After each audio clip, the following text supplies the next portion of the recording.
जब है नाम हृदय धरा भया पाप का नाश। आज सुबह मुझसे एक आदमी ने एक सवाल पूछा, काफी बुद्धिजीवी था। गुरु आखिर कैसे बदल देता है? जो हमारी नेचर है, जो हमारे संस्कार हैं, जो हम युग बहुत जन्म से ही हमारे साथ जो चीजें हैं, आखिर क्या थ्योरी क्या है, किस विधि से गुरु ये सब चीजें चेंज करता है? महाराज की समझ से परे है। वाह! देखिए, जिज्ञासु लोग प्रश्न पूछते हैं। आइए इस उत्तर की तरफ चलूंगा। पहली बात साहब एक कह रहे हैं, पहले उसको सुन लीजिएगा, तब मैं इसका उत्तर दूंगा। काल कठिन है, बहुत अपारा, ये बहुत जटिल है। जिन्हें अशिष्ट कीन संघारा, ताको कोई न जाने भाई, काल है सुमरे करह बनाई। अब यहां कह रहे हैं उसको कोई नहीं जानता है, लेकिन सभी काल का ही भक्ति कर रहे हैं। जो रक्षक तह चीनत नहीं, जो भक्षक सेवे न लोई। आगे कह रहे हैं नाम एक है गुप्त अमोला, सो धर्मन में तुमसे खोला। हम जो दुनियावी नाम ले रहे हैं, हम उसे बुरा नहीं कह रहे हैं, पर साहब कह रहे हैं जह लग कह जिभ्या कर गाया, तब लग सब जानो सब माया। माया क्यों? माया 5 तत्व है। हम सब जब बोलते हैं तो इसमें वायु तत्व है और पृथ्वी तत्व है। ये सब खेल ऐसे ही होता है, जैसे हारमोनियम, पहले हवा भर रहे हैं उसमें बाएं हाथ से, उसके बाद स्वर के बटन दबाते हैं, सारे गा मा पा धा नि सा सा आदि, वही साउंड निकलती है। इस तरह ये खोडस दल कमल इसलिए कहलाया जाता है। ये 16 स्वर यहीं पर है। हम जब ये शब्द अलग अलग निकलते हैं, हम खुद निकालते हैं। कुछ दंतक शब्द हैं, तब हम दांतों का प्रयोग करते हैं, तब वो उच्चारण में आते हैं। बस वो हारमोनियम वाला हिसाब है। कुछ कंठ के शब्द हैं, तो हम फौरन कंठ से उन शब्दों को कहते हैं। कुछ हृदय के शब्द हैं, ह शब्द बोलना है तो हृदय से श्वास लेकर बोलना है। तो ये सभी मायावी शब्द हैं, पर एक नाम है गुप्त अमोला, सो धर्मन ने तुमसे खोला। जब ये नाम गुरु पूर्ण देता है, हृदय परिवर्तित करता है। वो कैसे करता है? सुरती को चेतन कर देता है। अभी सुरती कुंद है, सुरती कंसंट्रेशन को कहते हैं। सुरती क्यों कुंद है? क्योंकि नाना प्रकार के संकल्प विकल्प विचार आदमी रात दिन करता रहता है। उसके अनुसार जैसा थिंकिंग हम करते हैं, वैसा हमारी सुरती पर असर पड़ता है। जैसे जिह्वा की एक नेचर है, खट्टा खाओगे तो खट्टा अनुभव कराएगी, मीठा खाओगे तो मीठा अनुभव कराएगी, तीखा खाओगे तीखा अनुभव कराएगी। इस तरह 4 अंतःकरण के संग आत्मा खराब, जैसे नीच प्रसंग से ब्राह्मण पियत शराब। तो ये इनके संग में आत्मा आकर वैसे हो गई। सबसे बड़ा अज्ञान एक ही है, सबसे बड़ा अज्ञान एक ही है कि हम सब अपने को शरीर समझ रहे हैं। हम जैसा कुछ खाते हैं, जिह्वा वैसे बताती है। इस तरह जो मन का संकल्प होता है, चित्त के पटल पर वो उभर कर आता है। सबसे बड़ा अज्ञान यही है। हम हमने अपने आप को शरीर समझा, अपने आप को मन समझा, ये सबसे बड़ा अज्ञान है। आत्मा कतई इनसे परे है। तो कह रहे एक नाम है गुप्त अमोला। तो वो आदमी ने मुझसे यही प्रश्न पूछा, जब वो नाम रखते हैं हृदय में पहुंचता है, जब है नाम हृदय धरा भया पाप का नाश, वो नाम क्या करता है? सीधा अंतःकरण पर असर कर, सुरति को चेतन कर देगा। अब इस बात की पुष्टि साहब अपने एक शब्द में और कर रहे हैं, अंधी सुरत नाम बिन जानो।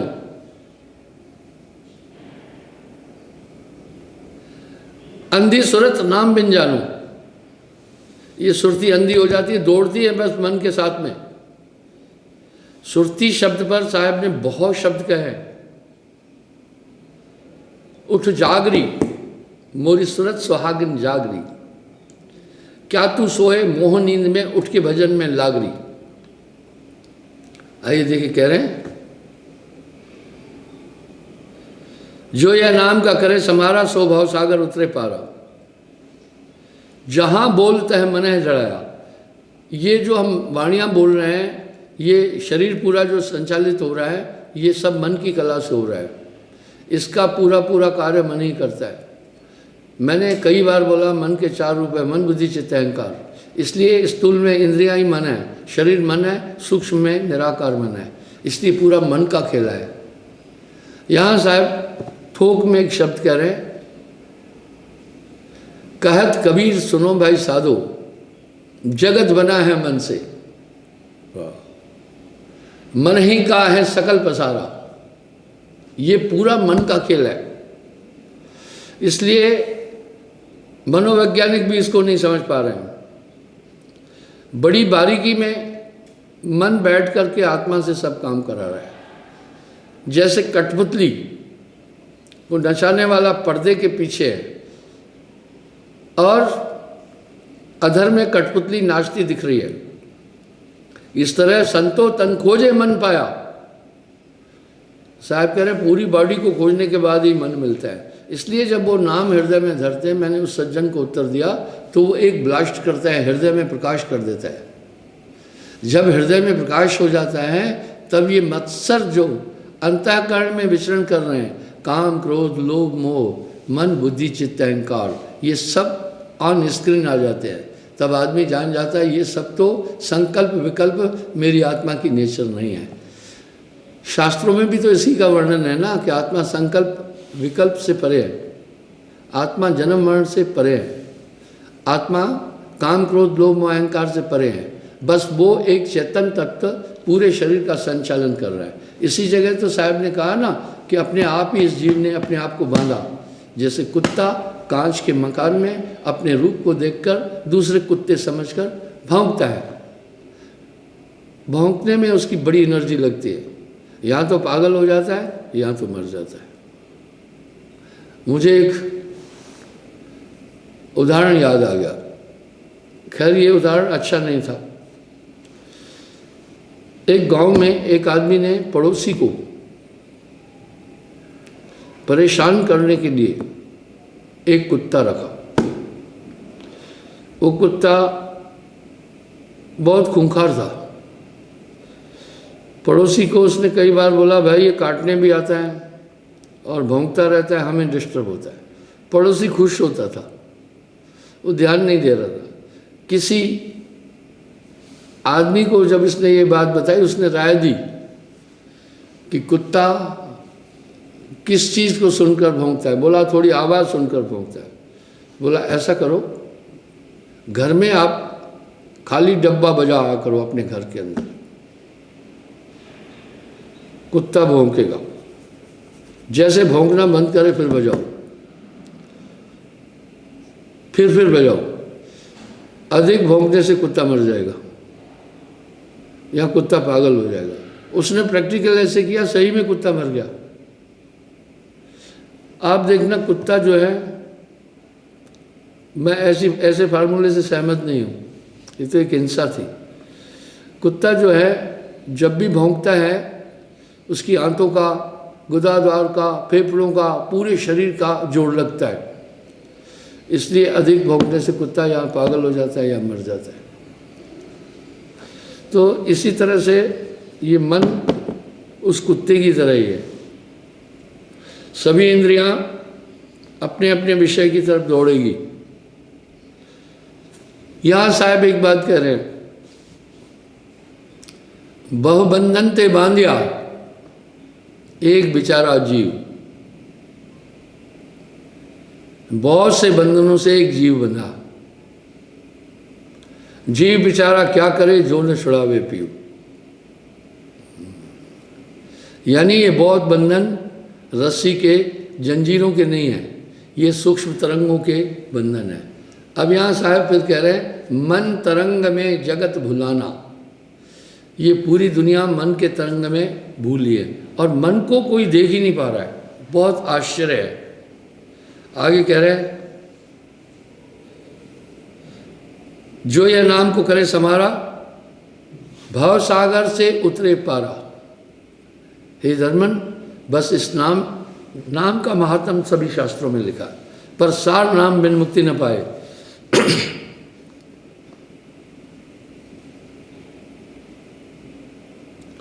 सत्य शब्द जाके घट होई।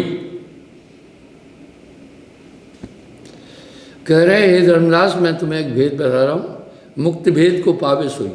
अंदर से ही प्रेरणा मिलती जाएगी, सुषुम्न भेद खुल जाता है अंदर से। वो ताकत 24 घंटे आपको फिर चेतन करती रहेगी। अब मन और आत्मा का द्वंद्व शुरू हो जाएगा। मन आत्मा का क्या द्वंद्व शुरू होगा, आप वो देख सकते हैं। एक आदमी मुझे बोला, गुरुजी, एक मन कहता है ये काम करें, एक कहता है नहीं करें। ऊधो मन न भय 10-20। मन दो नहीं है, मन एक है। एक मन कहता है, एक विवेक अंदर से कहता है उचित क्या है अनुचित क्या है। लेकिन मन प्रबल है, विवेक पर आदमी नहीं जा रहा है। सबको पता है, किसी पर हमला किया, किसी को चोट लगाई तो मुकदमा खड़ा हुआ, पुलिस ले जाएगी। लेकिन उस समय जब क्रोध आता है, क्रोध के वेग में वो ये भूल जाता है। ये काम करने के बाद फिर पछताता है और छिपता है कहीं ना कहीं। आप सोचें, काश ये बात पहले सोच लेता तो कितना अच्छा था। इसलिए विवेक आ जाता है और पुरुष शक्ति जब आन समाई तब नहीं रोके काल कसाई। आगे कह रहे हैं, अब मैं कहूं ज्ञान उपदेशा, तुम अपने घट करो प्रवेशा। मुक्त नाम निसंशय हुई, अमर नाम जब श्रुत सम हुई।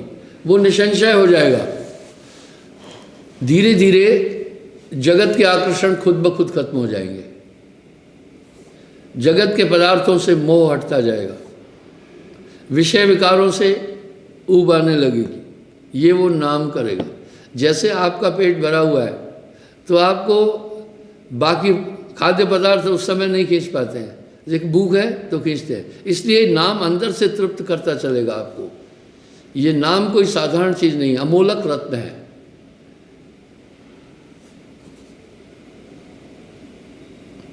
जहलक जिभ्या का कह गाया, तहलक जानो सब है माया। इसलिए वो नाम निरक्षर है, उससे परे है, कहन सुनन से न्यारा है, लिखा न जाए पढ़ा न जाए। इसकी पुष्टि गोस्वामी जी रामायण में कर रहे हैं। वाह, कितनी प्यारी कर रहे हैं। ब्रह्म रामते नाम बढ़, वरदायक वरदान, रामचरित्र सतकोट में लिया महेश जीव जान। नाम की इस महिमा पर शिवजी भी कह रहे हैं, उमा कहूँ मैं अनुभव अपना, सत प्रभु भजन जगत सब सपना। कह रहे हैं अगर नाम कहा न जाए, घट घट व्याप्त निरंतर आई।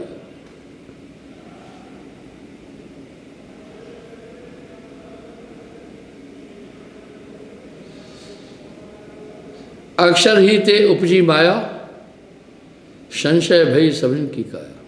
वाह, अक्षर ओमकार से ही माया उत्पन्न है। इससे फिर सब पर आच्छादन क्रिया। संशय भई सबन की काया।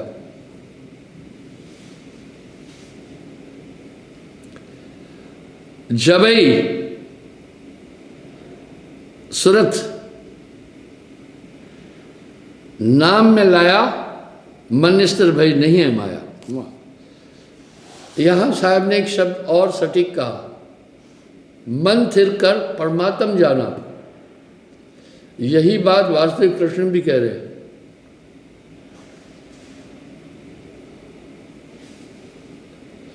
स्थिर घट मन लहर समानी, मुक्त रूप तभी पहचानी। जो निकर्मी जीव हमारा, कर्म काट सब भाव से उतरे पारा। अब यहाँ एक बात है, गुरु हृदय शुद्ध कैसे करता है। आप अपने लैपटॉप में, कंप्यूटर में कई चीज़ें डिलीट कर देते हैं। इस तरह कर्म जो है सूक्ष्म रूप से हर इंसान के अंतःकरण में है। नाम उन सबको डिलीट कर देता है, अच्छे बुरे सब कर्म, हृदय को शुद्ध कर देता है। उसमें ये ऊर्जा है, नाम बिना हृदय शुद्ध ना होई, कोटिन भान करे जो कोई। सतनाम गहे मन लाई, इसको कई संतों ने जैसे एक अच्छी चीज को पैक करने के अच्छा पैकेट होता है, तो इसी सार शब्द को संज्ञा दी सत्यनाम की। तो कह रहे हैं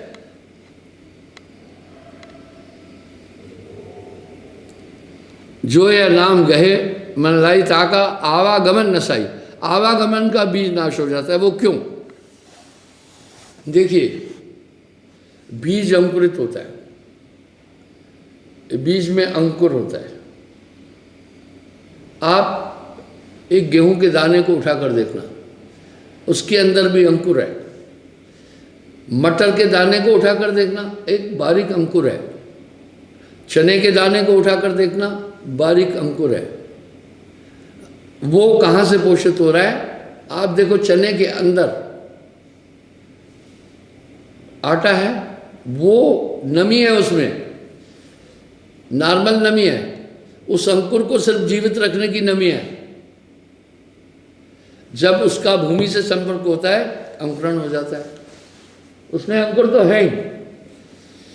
इसलिए हाइब्रिड बीज वाले क्या करते हैं वैज्ञानिक, पहले वो हेल्दी बीज को छांटते हैं, और कुछ नहीं है। वो उसमें से क्या करते हैं, हेल्दी बीज को छांटते हैं, केमिकलाइज करते जाते हैं, केमिकलाइज करते जाते हैं, और उसमें से जो अंकुरण हेल्दी करे वो अपने पास रखते हैं। इसलिए मटर वैसे तो 50-60 रुपये किलो है। मटर का बीज हाइब्रिड का 1800-1800 रुपये किलो है। हाइब्रिड बीज गोभी का तो 20-20 हज़ार रुपये के जी है। इस तरह हाइब्रिड कर देते हैं गुरु नामदान के बाद। यहाँ साहब एक बात कह रहे हैं, ये साधारण काम नहीं है। वाह, काग पलट हंसा कर दीना, काग पलट हंसा कर दीना, ऐसा नाम सदगुरु में दीना। तो करुण जगत से न्यार हमारी जो पुस्तकें बड़ी वंडरफुल है। उस पुस्तक को पढ़कर बहुत लोग मेरे पास आए। अभी वो पुस्तक खत्म हो गई है। वजह अभी छपाई और कागज़ बहुत महंगा हो गया। पहले मैं ये किताबें 10 रुपये में दे रहा था, हालांकि तब भी मुझे ये पुस्तक 18 रुपये में पड़ती थी। आधा मैं लॉस लेता था। मेरा ये मानना है, साहित्य और धार्मिक पुस्तकों को महंगा नहीं बेचा जाए, ये कमाई का साधन न बने। इस श्रृंखला में गीता प्रेस गोरखपुर एक अच्छा काम करती है। पुस्तकों का मूल्य काफ़ी रीजनेबल है वहाँ। उनको गवर्नमेंट की तरफ से कागज़ सस्ते मिलते हैं। तो धीरे धीरे जब मैंने ये पुस्तक छपाई थी, करुण जगत से न्यार, मुझे 38 रुपये में पड़ी थी। मैं इसको भी 10 रुपये में बेचा था। लाखों रुपये इसमें लॉस हुआ। फिर मैं इसे 20 रुपये में किया। अभी ये पुस्तक करीब 70-80 रुपये में छप रही है। प्रिंटिंग, फिर इस पर टैक्स लगता है, फिर ट्रांसपोर्टेशन होता है, फिर पहुंचाना होता है, सब मिला करके 100 रुपये में किताब पड़ रही है। पहले मेरी 5,000 पुस्तकें 60,000 के आसपास पढ़ती थी, 70 के पढ़ती थी। अब ये करीब करीब 3 लाख रुपए की पड़ेगी। लेकिन मैं सोचा हूँ करूँ जगत से न्यार किताब छपाऊँगा, चाहे वो कितनी भी महंगी हो, और आधे दाम पर देंगे, क्योंकि पुस्तकें मार्गदर्शन करती हैं धर्मशास्त्र। तो साहब कह रहे हैं स्थिर घट मन लहर समानी, मुक्त रूप तो वही पहचानी, मन स्थिर कर परमात्म जाना। इस तरह जब वो स्थिर हो जाता है, अपने स्वरूप का बोध होने लगता है, संकल्प विकल्प और मन माया के नियंत्रण के बाद जो बाकी बचा वही आत्मा है, ये नित्य है। पर जैसे समुद्र में लहरें उठती रहती है, वास्तविकता ये है लहरों का अपना अस्तित्व नहीं, पर वायु के वेग के कारण लहरें दिख रही है। समुद्र, लहरें भी समुद्र है। इस तरह मन के वेग के कारण ही संकल्प विकल्प उत्पन्न हो रहे हैं। ये संकल्प विकल्प हमारी आत्मा की वृत्ति नहीं है। जब ये सब अंतःकरण में उत्पन्न होते हैं तो हृदय दूषित होने लगता है। जैसा चिंतन होता है वैसा वैसा भाव हमारे शरीर पर पड़ता है। इसलिए मन स्थिर कर परमात्म जाना। कर्म काट सब भव उतरे पावा, जो ये नाम गहे मन लाई, ताकर आवागमन मिटाई। तो मैं दाने का उदाहरण दे रहा था, जब उसको भूंज देते हैं ना तो अंकुरण वाली क्षमता और अंदर की जो नमी है वो खत्म हो जाती है, तो अंकुरण नहीं होगा फिर उसका। इस तरह गुरु नाम देने के बाद आवागमन का चक्कर का, ये सब दंतक कथाएं नहीं हैं, इनमें सार है, इनमें बारीक तथ्य है, लेकिन इसका एक्सप्लेनेशन लोग ठीक से नहीं कर रहे। अब साहब आगे क्या करें, सीखे पढ़े काम ना आवे, कर्मी जी मुक्त नहीं पाए। क्या साहब शिक्षा के विरुद्ध थे? नहीं। वो क्या कह रहे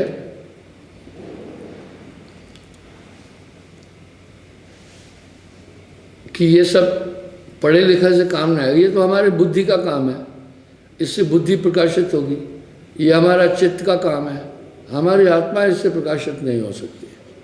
क्यों? एक तथ्य है और पूर्ण सत्य है, आत्मा में कुछ भी प्रविष्ट नहीं किया जा सकता,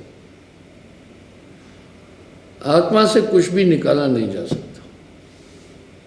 सीधी बात है, आत्मा न्यूनाधिक नहीं होती, जो भी बढ़ेगी वो घटेगी, जो भी घटेगी वो मिटेगी। इसलिए आत्मा न्यूनाधिक नहीं होते, उसमें कुछ डाला नहीं जा सकता, उसमें कुछ निकाला नहीं जा सकता। ये बहुत बड़ा कौतुक है। इसलिए तो आत्मा अमर है, वो तत्व ऐसा है, अखंडित है। इसलिए ये जो बाहरी विद्या है ये भूल जाएगा इंसान। आत्मा अपने गुण और स्वरूप को कभी नहीं त्यागती, चाहे कुछ भी हो जाए, वो अपने में स्थित है। लेकिन बस ये ऊपर से कचरा हटा दो, बस अपना स्वरूप है।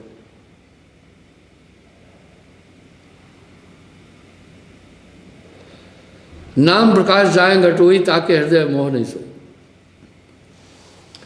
जब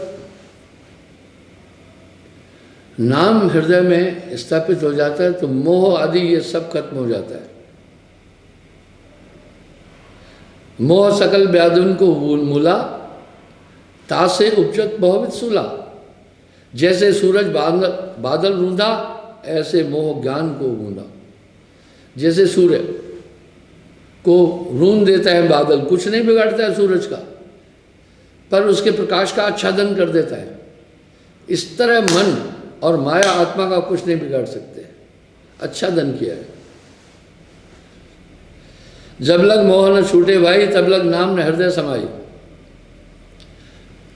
मोह सकल व्याधिन को मूला, तासे उपजत बहुविध सूला। अब साहब कह रहे हैं मोह सकल व्याधिन को मूला, तासे उपजत बहुविध सूला।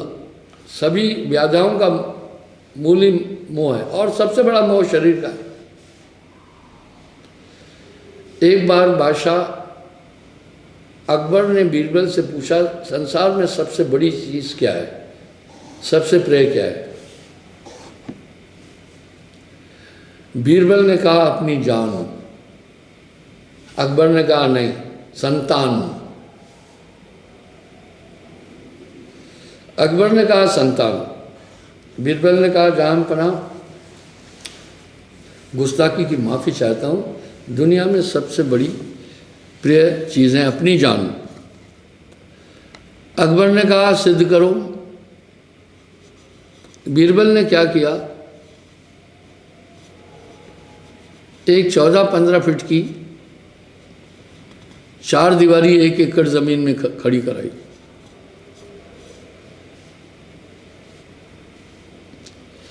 और उसमें गर्म बालू छोड़ी, बहुत गर्म। बोला हुजूर, इस दुनिया में सबसे ज़्यादा संतान से प्यार बंदर करता है, बंदरिया। यहाँ तक कि वो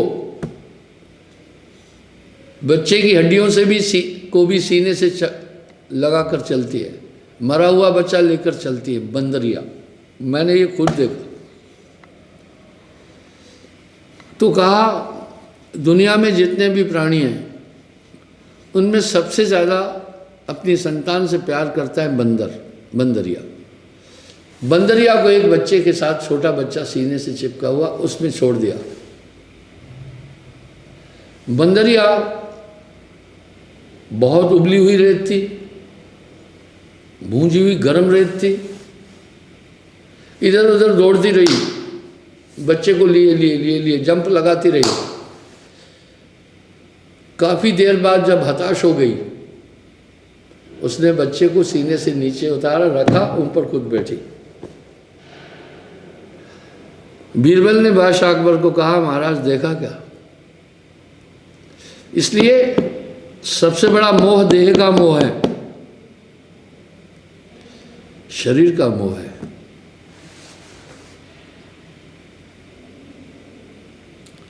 जब लग मोह रहे तन बासा, तब लग नहीं ज्ञान प्रकाशा।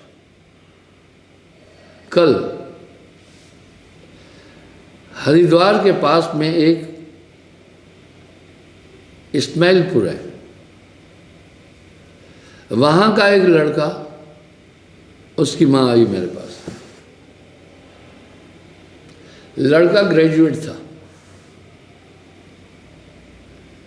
मैं लोगों को काफ़ी टाइम देता हूँ, मैं मिलता हूँ, बातचीत भी करता हूँ, लोग संशय भी पूछेंगे।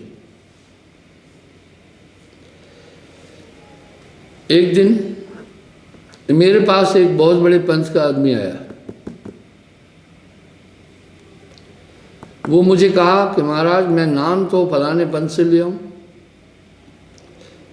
यानी वो कह रहा था आपसे नाम नहीं लेना है मैंने। हाँ कहो फिर आपका क्या उज्र है?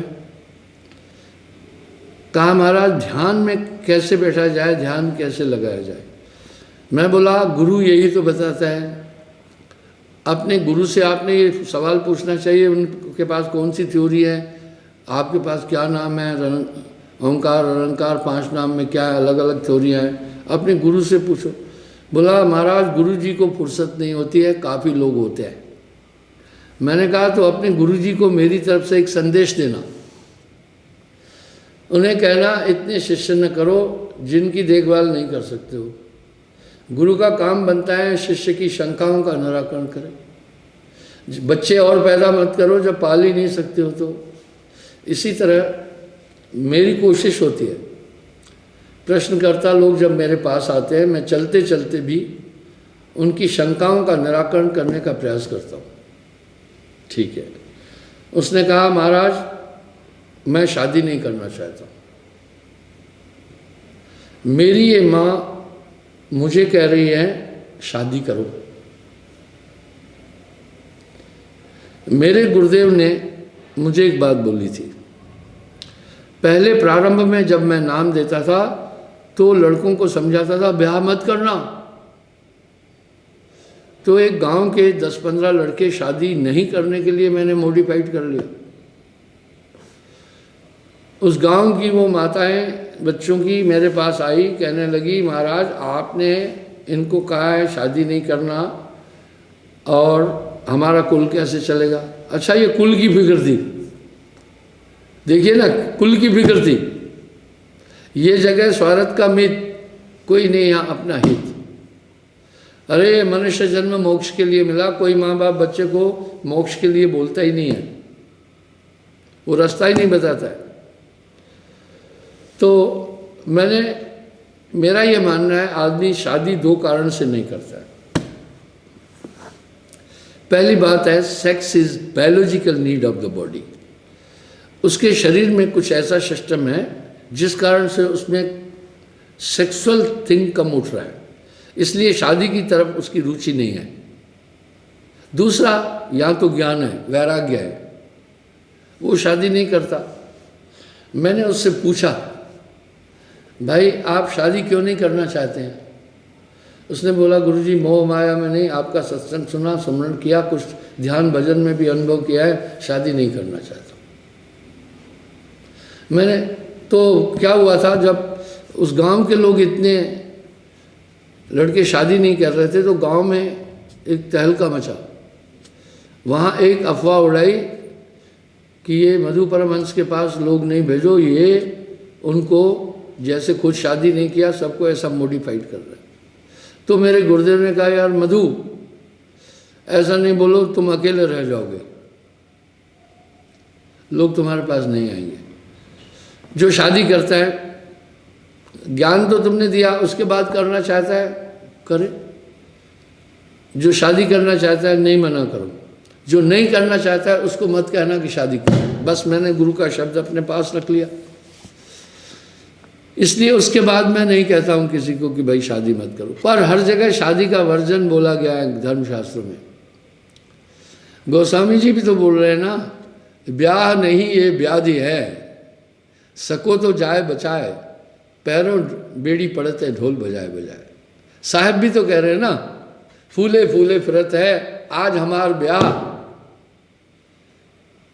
वाह फूले फूले फिरत है आज हमार ब्याह, पैरन बेड़ी पड़ते ढोल बजाए बजाए।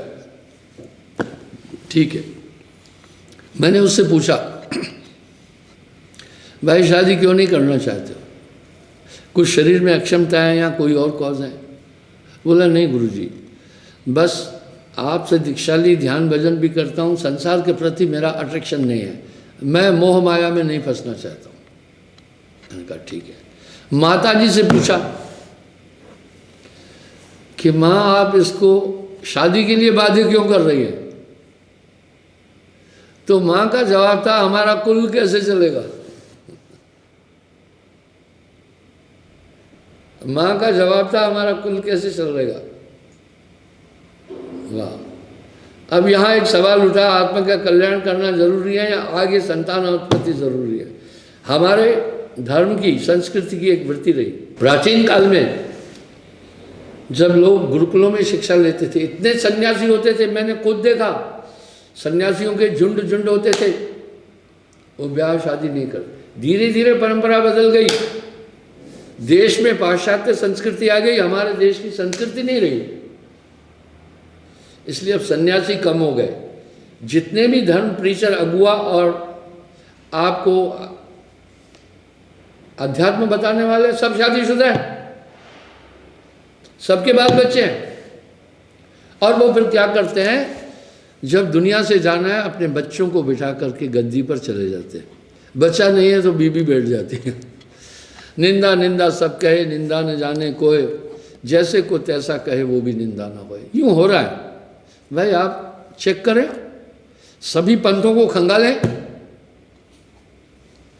यहां कबीर साहब ने धर्मदास जी को एक संकेत दिया है, बीज बिंदु नहीं कर गुरुवाई, नाद बिंदु से कर गुरुवाई।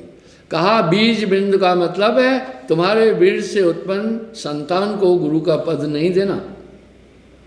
नाद बिंदु जो शब्द पुत्र हैं, जिसे दीक्षा दी वो भी पुत्र हो जाता है, उसको गद्दी देना। ये साफ हिदायत थी, इसका प्रमाण मिलता है। नानक देव जी के 2 बच्चे थे, उन्होंने उनको गद्दी नहीं देकर भाई लहणा जो अंगद देव जी महाराज हुए उनको गद्दी दी। एक प्रमाण है। ये एक प्रमाण है। और अन्य अन्य संतों ने भी वैसे ही किया है। उन्होंने गद्दी अपने बच्चों को नहीं दिए। जब राज्य में वंशवाद आया, पहले ऐसा नहीं था। प्राचीन भारत में राजा कौन चुनता था? प्रजा। जब राजा वृद्ध हो जाता था, राजा का असर तो कुछ नहीं है, वो तो प्रजा के कारण राजा है। तानाशाही से राज्य करने वाला राजा नहीं होता है, वो तो तानाशाह होता है। उसके साथ प्रजा का समर्थन नहीं होता है, उससे समाज कभी माफ नहीं करता है। ऐसे आदमियों का नाम इतिहास में काले अक्षरों से लिखा जाता है। युगांडा के प्रेसिडेंट इदी अमीन को कोई भी सम्मान की दृष्टि से नहीं देख सकता है। इसी प्रकार से जो हिटलर है उसको भी कोई सम्मान से नहीं देख सकता है। कुछ शासक जो लोकतंत्र को दबा करके सैन्य बल से शासन को पकड़े, उनको सम्मान नहीं मिलता है। म्यांमार का उदाहरण अभी आपके सामने आ गया। और 50 साल तक म्यांमार में सैनिक शासन रहा।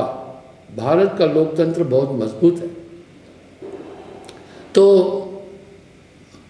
सू ने बड़ा आंदोलन चलाया, अभी उस बेचारी को फिर नज़र बंद कर दिया। मैं राजनीति में नहीं हूँ, पर समाज में रहता हूँ। सामाजिक पटल पर क्या हो रहा है वो तो आंख बंद करके नहीं रह रहा हूँ, उसको देखता हूँ। तो इस तरह उस समय क्या होता था, जब राजा वृद्ध हो जाता था तो वो कहता था जनता को कि अभी मैं वृद्ध हो गया हूँ, आप लोग कोई चुनो राजा।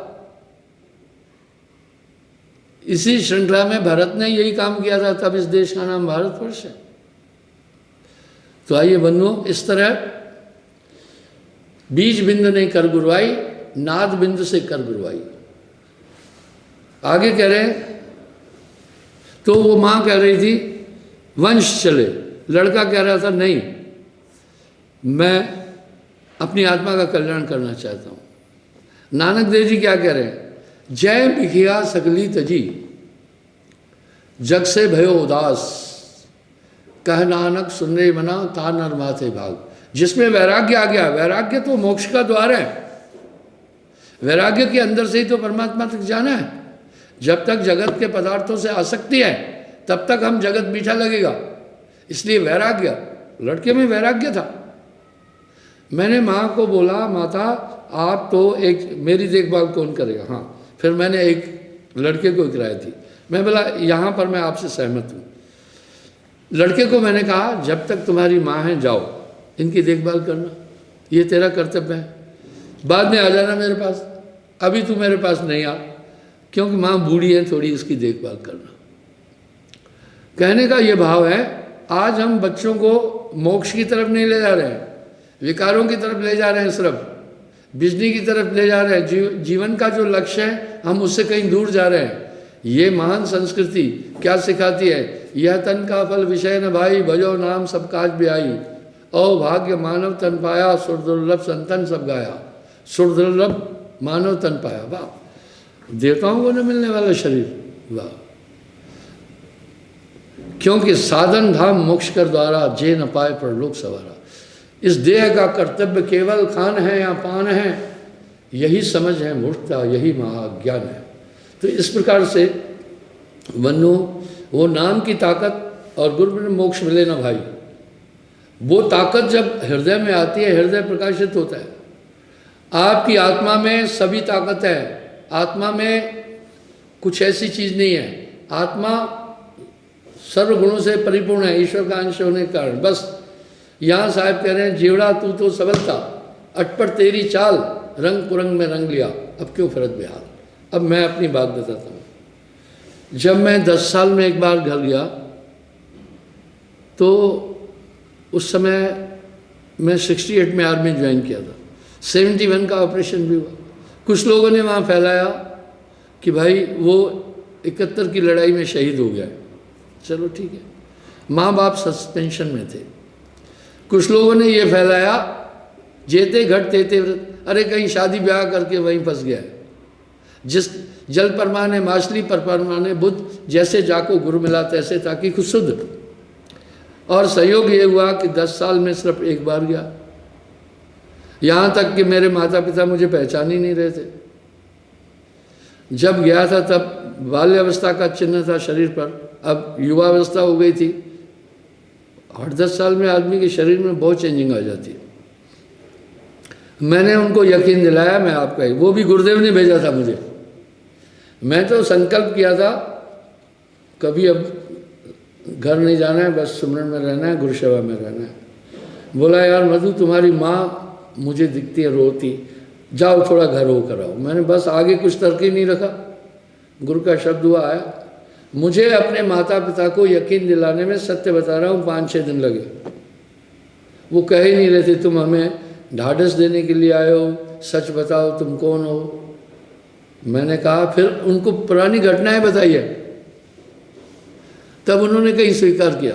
अच्छा, तो मेरे पिता ने कहा आते क्यों नहीं थे। मैंने कहा ऐसा ऐसा है, मैंने गुरु धारण किया, संन्यास लिया, मैं शादी ब्याह नहीं करना चाहता। पता है उन्होंने मुझे क्या कहा, बहुत खुश हुए। बोला मुझे खुशी है तुमने गुरु धारण करके मोक्ष की तरफ जा रहे हो, जाओ, लेकिन एक बात सुनना, गुरु के साथ रहना मुश्किल होता है, तोड़ निभाना, बीच में बक के मत आना, और जब तक हम जिंदा हैं साल में एक बार आ जाना। मैंने कहा वाह क्या बात है। और फिर मैं जब वो जिंदा रहे मैं साल में एक बार गया। कहने का ये मतलब है आज ये शिक्षा कोई दे ही नहीं रहा है भैया। इस मानव तन का लक्ष्य ही है केवल मोक्ष की प्राप्ति, इसके अलावा कुछ नहीं। भय आहार मैथुन निद्रा हर जीवन में मिलता है।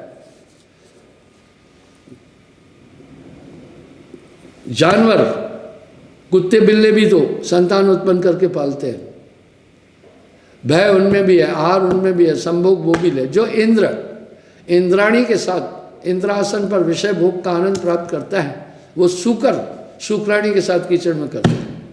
ये तो हर योनि में मिला। वाह, साधन धाम मोक्ष कर द्वारा जे न पाए परलोक सवारा। जीवन का लक्ष्य एक हो, ईश्वर की प्राप्ति। मैं बहुत लोगों से पूछता हूँ ये धर्म महान क्यों है, उत्तर पूरा नहीं मिलता। आइए बताता हूँ। क्योंकि इस धर्म की एक मान्यता ईश्वर है, ये धर्म ईश्वर के अस्तित्व को मानता है। और इसके 2 सिद्धांत हैं, इसलिए महान है, सत्य और अहिंसा। किसी भी प्राणी को नहीं मारना, संपूर्ण विश्व को अपना कुटुंब समझना, आत्मवतम सर्वभूतेषु, ये बहुत बड़ा सिद्धांत है। अहिंसा के 8 प्रकरण हैं। किसी से राग नहीं रखना, किसी की निंदा नहीं करना, किसी से ईर्ष्या नहीं करना, मन वचन कर्म से किसी को दुख नहीं देना आदि। और सत्य की भी 8 अंग है। सत्य और अहिंसा इसके 2 सिद्धांत हैं, और इसका एक लक्ष्य है मोक्ष की प्राप्ति। देखा ना, इन चीज़ों के कारण से ये धर्म महान है कि आत्मा, ये धर्म मानता है आत्मा अमर है, अविनाशी है, किसी देश काल में इसकी कभी मृत्यु नहीं होती है। ये परंपराएं हमारे पूर्व ऋषि मुनि और संतों ने स्थापित की है। तो भैया कुछ थोड़ा तो मुक्ति का जतन कर ले, कभी कभी थोड़ा सा प्रभु का भजन कर ले। कल पुनः मैं आज भी व्यंग मार्ग पर पपील मीन पर बातचीत नहीं कर पाया, मैं पुनः इस विषय को भी उठाऊंगा। कल पुनः मैं हाजिर हो जाऊंगा शायद।